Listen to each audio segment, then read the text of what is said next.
हमारे मथुरा में एक मुस्लिम भक्त हुए, उनका नाम था दादर रहमान।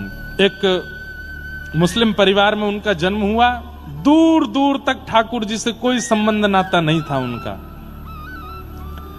मदरसा पढ़ने के लिए जाते थे, लेकिन बड़े सीधे थे, मन बड़ा निर्मल था इनका।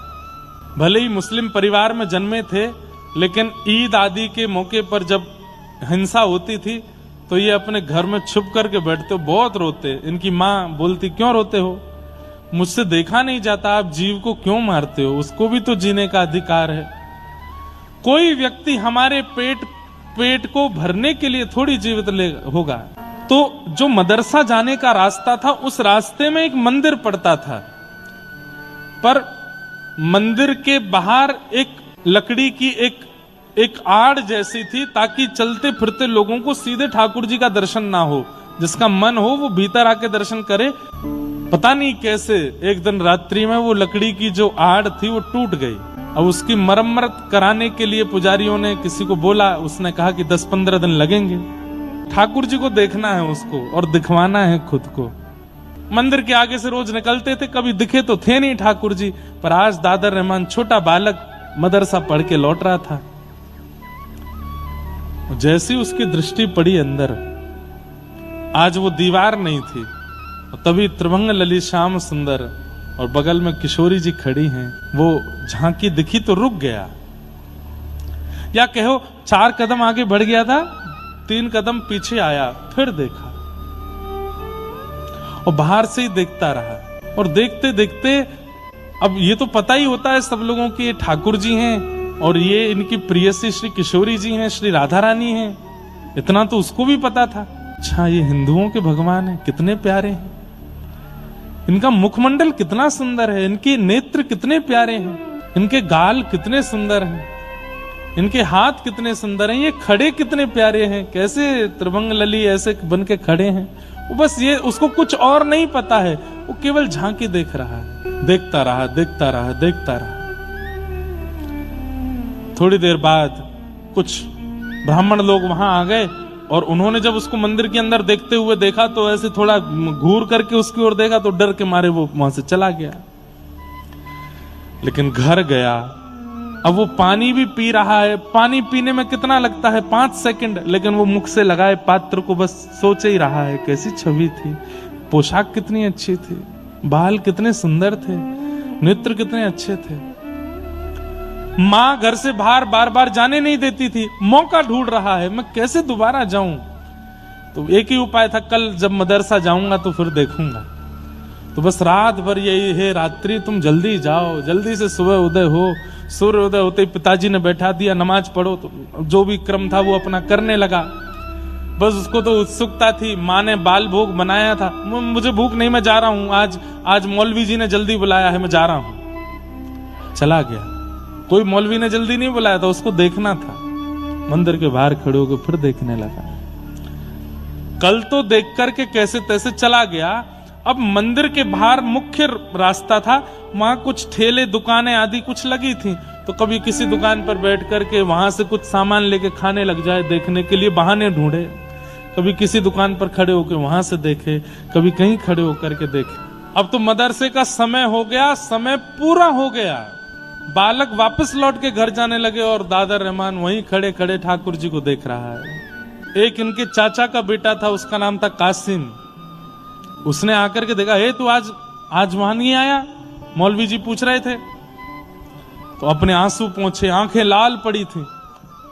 नहीं कुछ नहीं, बस ऐसे ही थोड़ा बुखार था। बुखार था तो घर पे होता, तो यहां क्या कर रहा है? बाजार में घूम रहा है। कासिम को बुलाया, बोले इधर आओ, मुझे ना कोई अच्छा लग गया है। और क्यों लग गया है मुझे नहीं पता है। अब मुझे डर भी लग रहा है कि कहीं ये अच्छा लगना बुरा तो नहीं है। बोले कौन अच्छा लग गया है? अपने बगल में अपने चाचा के भाई को, बेटे को खड़े, कासिम को खड़े करे, बोले वो अच्छा लग गया है। सामने देखा जैसे त्रिभंग ललित श्याम सुंदर। कासिम बोला, अरे बाप रे, तू क्या कर रहा है? तू इसको देख रहा था सुबह से? बोले हाँ। अरे, बोले पाप लगेगा, चल यहां से।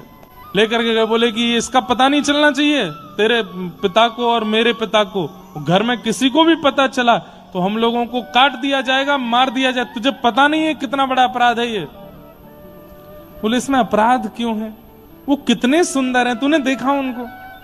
उनके मुख देखे, उनके गाल देखे, नेत्र देखे, कितने सुंदर हैं। और उनकी जो प्रियसी राधा रानी, उनकी तो मैं क्या कहूं, वो कितनी सुंदर थी। ये सुंदर हैं तो ये देखने में क्या अपराध हो सकता है? कासिम बोला देख खबरदार, तू खुद कुछ कर रहा है अपराध, मुझसे भी करवाएगा, नहीं करना, नहीं देखना, मैं घर पे नहीं बताऊंगा, लेकिन कल से मत करना ये सब। कासिम को कुछ खाने के लिए कुछ चीज अच्छी लगती थी बाजार की, तो दादर रहमान वो खरीद लाया। अपने चचेरे भाई को वो सामग्री दी खाने की, खुश हो गया, अरे वाह तू मेरे लिए लाया। बोले कि मैं तुझे एक शर्त पे दूंगा। बोले क्या? मुझको देखने दिया कर, घर पे किसी को पता चलना नहीं चाहिए, मैं पढ़ने नहीं जाऊंगा मदरसे में, मुझे बस उनको देखना है, तू घर पर नहीं बता। तो बोला नहीं नहीं ये नहीं होगा। बोले देख आज एक दे रहा हूं, कल 2 सामग्री दूंगा, परसों 4 दूंगा, तुझे रोज खिलाऊंगा, घर पर नहीं बताना। कैसी अद्भुत लीला है। तो कासिम घर पे ना पता चले इसकी पूरी व्यवस्था करता था। वहां जाके मौलवी जी को रोज बोल देता था वो तो बीमार पड़ा है, उसको तो कुछ पेट में दिक्कत हो गई है, उसको ऐसा हो गया है वैसा हो गया है, इसलिए वो नहीं आ रहा है। 4-5 दिन निकलने के बाद कासिम बोले देख आज मौलवी जी कह रहे थे अगर दादर नहीं आया तो मैं उसके घर जाके देख के आऊंगा उसको, भाई क्यों नहीं आता है वो। तो दादर रहमान दूसरे दिन चला गया पढ़ने। 4-5 दिन बाद तो मौलवी जी ने बैठाया, बोले कहाँ था तू, क्या था, क्या कर रहा था? तो सब उसने झूठ वूठ बोल के किया। अचानक से उसने पूछ लिया, बोले मौलवी जी एक बात बताइए। बोले क्या? एक काफिरों के भगवान को अगर देख लेते हैं तो उससे कुछ होता है क्या? तो मौलवी जी बोले ऐसा क्यों पूछते हो तुम, देखा है क्या तुमने? नहीं नहीं मैंने देखा नहीं, बस पूछ रहा हूं। हम मथुरा में रहते हैं, यहाँ चारों तरफ उनके मंदिर हैं, कभी दिख जाए तो दिख जाए तो। और बड़े उन्होंने नियम बता दिए, ये ऐसे नमाज करना, फिर ये करना, ये वाला क्रम करना पड़ेगा, वहां तुम्हारा तीर्थ है वहां जाकर के ये करना पड़ेगा, और ऐसा कर रहे हो तब जाकर के उसका जो पाप होगा वो निकलेगा। दादर रहमान बोला बहुत कठिन है, नहीं करना मुझे। मैं देखने में ही राजी हूं, ज्यादा से ज्यादा पापी लगे, मरने के बाद जन्नम में जाना पड़ेगा। बोले मरने के बाद ही तो जाएंगे, जब तक जीवित हूं तब तक देख लेता हूं, जन्नम ही तो जाना पड़ेगा, देखना नहीं छोड़ पाऊंगा। कासिम ने एक दिन कहा, बोले देख तेरा बहुत ज्यादा हो गया है ये, तू रोज रोज यहाँ खड़े खड़े, और तू रोने लग गया आजकल, तुम्हारा रोता रहता है, ऐसे में ठीक नहीं है, मैं तेरे पिताजी को बता दूंगा। बोले मत बताना, बहुत मारेंगे और दर्शन करना बंद करवा देंगे, मुझे बहुत अच्छा लगता है इनको देखना। बोले मैं बताऊंगा। और कासिम ने जाकर के घर पर बता दिया कि दादर रहमान एक मंदिर के बाहर खड़े होकर दर्शन करता है। ये नहीं बताया रोज करता है, बस इतना कह दिया कि आज किया था, मैंने देख लिया था। इतना मारा पिता ने, इतना मारा कि हाथ की चमड़ी उधर गई। दादर रहमान बोले तू इनके भगवानों को देखेगा, ऐसा करेगा, ये करेगा, रोते रहे। घर में बंद कर दिया। बोले अब तू नहीं जाएगा पढ़ने के लिए। माँ ने समझाया, बोले कि हम मथुरा में रहते हैं, यहाँ चारों तरफ हिंदू ही हैं, अगर किसी की संगति में आकर के उसने गलती कर दी तो आप इतना क्यों मार रहे हैं उसको? तो उन्होंने समझाया, बोले 1-2 दिन नहीं करूंगा ऐसा तो ये बिगड़ जाएगा, करने दो। माँ पूछती है पानी पियोगे? बोले नहीं। भोजन करोगे? बोले नहीं। दर्द हो रहा है तेरे हाथ में लग गई? बोले नहीं। तो फिर माँ आंखों में दर्द हो रहा है। बोले क्यों? उनको देखना है।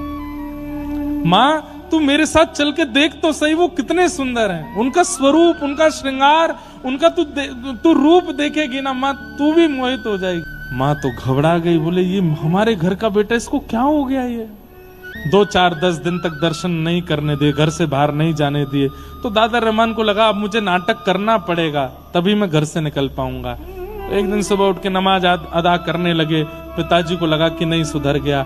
पिताजी से जाके बोले पिताजी आज के बाद नहीं करूंगा, मुझसे गलती हो गई और मैं अब पूर्ण तरह जो हम लोगों का है उसका ध्यान रखूंगा। बोले हाँ बस यही बात, अब तुम मदरसा जाता है। और जैसे जैसे वो मंदिर समीप आता है मन में बस स्थिति होती है, और दूर से ही बोलता आ रहा है, वो नाम भी नहीं जानता ठाकुर जी का, वो बस ये जानता हिंदुओं के देवता, ये हिंदुओं के देवता मैं तुमसे प्रार्थना करता हूं, मार्ग यही है, मुझे निकलना पड़ेगा सामने से। आज मुझे 2-4 दिन मदरसा जाने दो, मुझको रोकना नहीं, पर मैं एक बार तुमको देखूंगा। मुझे पकड़ नहीं लेना, मुझे जाने देना, पर मैं देखूंगा जरूर। जैसे ही आया सामने और बड़े डर डर के देख रहा है, और जैसे ही देखा फिर रुक गया, वहीं देखता रहा। देखते देखते आंखों से आंसू, अब तो रोने लगा हाथ जोड़ के कि मैं ये बीच मझधार का कैसे हो गया हूं, मुझे या तो वहीं रहने दीजिए या यहां रख लीजिए, ये बीच में मेरे पिता मुझे मार देंगे। मेरे साथ क्या हो रहा है? पिता को पता चला था कि आज गया है पढ़ने के लिए, तो पीछे से देखने के लिए गए मौलवी से बात करने के, तो रास्ते में ही दिख गया। और जब उस स्थिति में देखा तो सोचो, पहले पता चलने पर जब खाल उधेड़ दी थी तो अब क्या किया हो। इतना बुरा बर्ताव किया, इतना मारा कि बस प्राण नहीं निकले। पूरा मुख सूज गया, हाथ सूज गए, पैर सूज गए, और तब भी रो रहे हैं दर्द से नहीं कि मैं उनको देखे बिना रह नहीं पा रहा। और वो अपने पिता को समझा रहे हैं, इसमें मेरा कोई वश नहीं है पिताजी, पता नहीं क्यों मेरे नेत्रों को वो सुहा गए।